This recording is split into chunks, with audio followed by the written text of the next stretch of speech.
La courbe ci-contre est la courbe représentative d'une fonction f.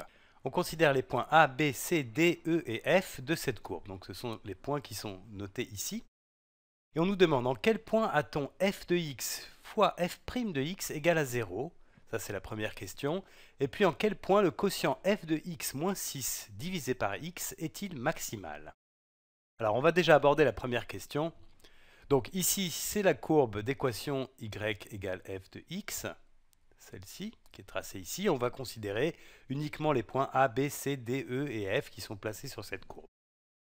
Alors pour que ce produit-là soit nul, pour que le produit f de x fois f' de x soit égal à 0, eh bien il faut que un des deux termes soit égal à 0, c'est-à-dire il faut que f de x soit égal à 0 ou bien que f' de x soit égal à 0.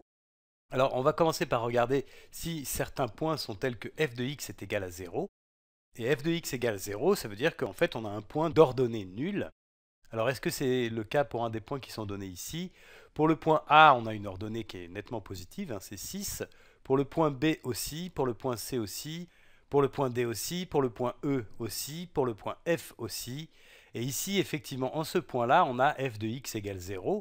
Mais ce n'est pas un des points qui nous sont donnés. Donc en fait, si on considère uniquement ces points-là, A, B, C, D, E et F, eh bien f de x est toujours différent de 0. Donc ici, il faut qu'on cherche les points où f' de x égale à 0. Alors f' de x, il faut se rappeler que c'est le coefficient directeur de la tangente à la courbe au point d'abscisse x.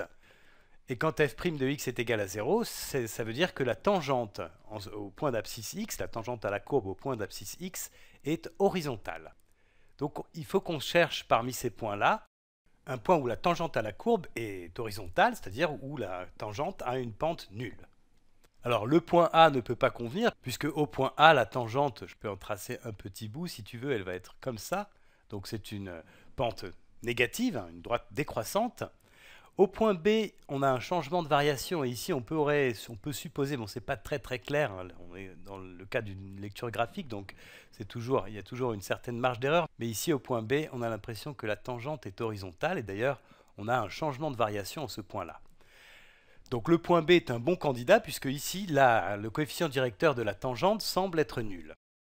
Alors au point C, on va avoir clairement une tangente croissante, donc avec un coefficient directeur positif. Je l'ai très mal fait ici. Voilà, c'est une droite qui va être quelque chose comme ça. Alors au point D ici, effectivement, on est proche d'un changement de variation, mais le changement de variation va se faire plutôt ici. Donc c'est plutôt en ce point-là qu'on va avoir une tangente horizontale. En fait, au point D, la tangente est encore croissante, avec un coefficient directeur encore positif. Quand on passe au point E, on voit bien que la tangente va être décroissante, donc avec un coefficient directeur négatif. Et puis au point F, c'est pareil. Voilà, une tangente qui va être décroissante aussi. Donc finalement, le seul point qui correspond, c'est le point B, puisque au point B, la tangente est horizontale. Ici, on a f' de 2 qui est égal à 0. Voilà. Donc finalement, pour répondre à cette question, le seul point qui convient, le seul point où f de x fois f' de x est égal à 0, c'est le point B. Voilà. Alors maintenant, on va passer à la deuxième question. En quel point le quotient f de x moins 6 divisé par x est-il maximal? Alors f de x moins 6, c'est une expression qui peut paraître un petit peu étrange. On est en train de parler de dérivation.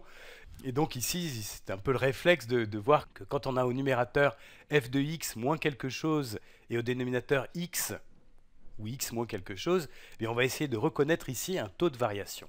Alors pour ça, il faudrait que le numérateur, ce soit f de x moins f de quelque chose.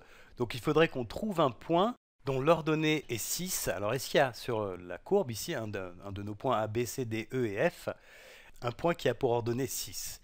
Eh bien oui, effectivement, il y a ce point-là, le point A. Le point A a pour ordonnée 6.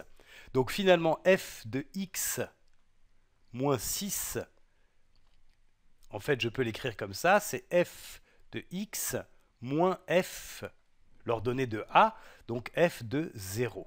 F de 0.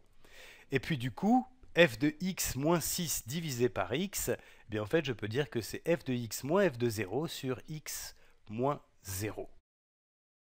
Donc finalement, ce quotient-là, en fait, c'est le taux de variation, c'est le taux de variation de la fonction f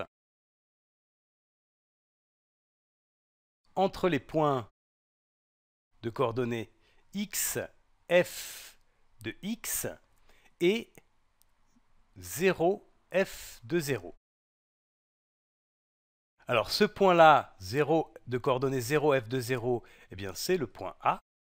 Et du coup, en fait, ce taux de variation, eh bien c'est le coefficient directeur de la séquente, de la droite séquente à la courbe, passant par le point A et par le point de coordonnées x, f de x. Alors ici, évidemment, on ne considère pas toutes les valeurs de x, on va considérer uniquement les abscisses des points qui sont placés ici. Et donc finalement, ce qu'on doit faire ici, c'est trouver la droite séquente qui passe par A et un autre de ces points-là, qui a le coefficient directeur le plus grand, c'est-à-dire le coefficient directeur maximal. Alors, je peux tracer déjà la séquente qui passe par A et B.